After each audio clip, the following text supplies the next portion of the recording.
j'avais un paquet de diapositives d'un moment où je suis allée au Chili pendant que Sœur Denise Dubois était là.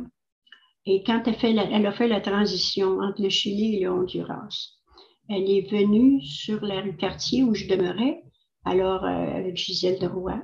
Et puis nous sommes restés 3 ans ensemble. Alors, moi, j'étais là à la charnière de Chili et Honduras.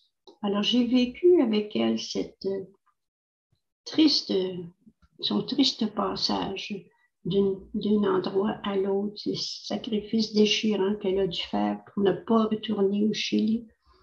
Et alors, Sœur Madeleine Rochette m'avait permis d'aller passer mes vacances d'été avec elle comme lien communautaire, alors qu'elle était encore au Chili, mais qu'elle se préparait à quitter.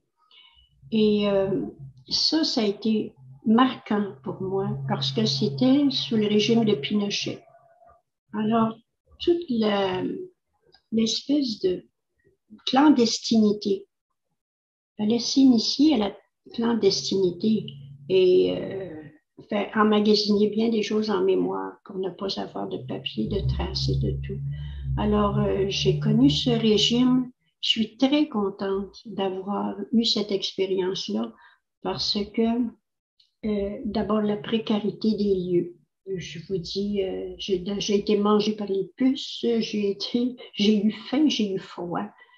Et ça, c'est un peu le mois de juillet, parce que les saisons sont à l'inverse des nôtres.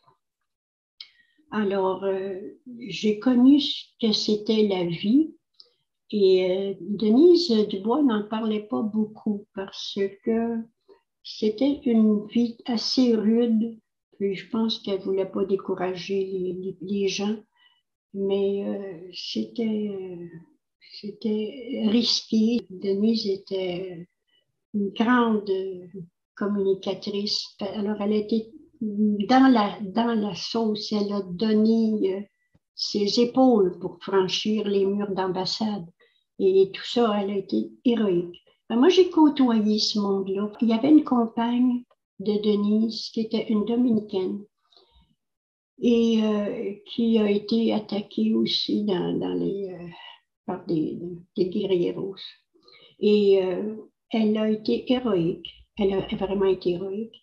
Et il y a un jeune dans la vingtaine qui était en sciences politiques à la Sorbonne, à Paris, et qui est venu faire un stage au Chili, qui a découvert les carnets personnels de cette sœur-là.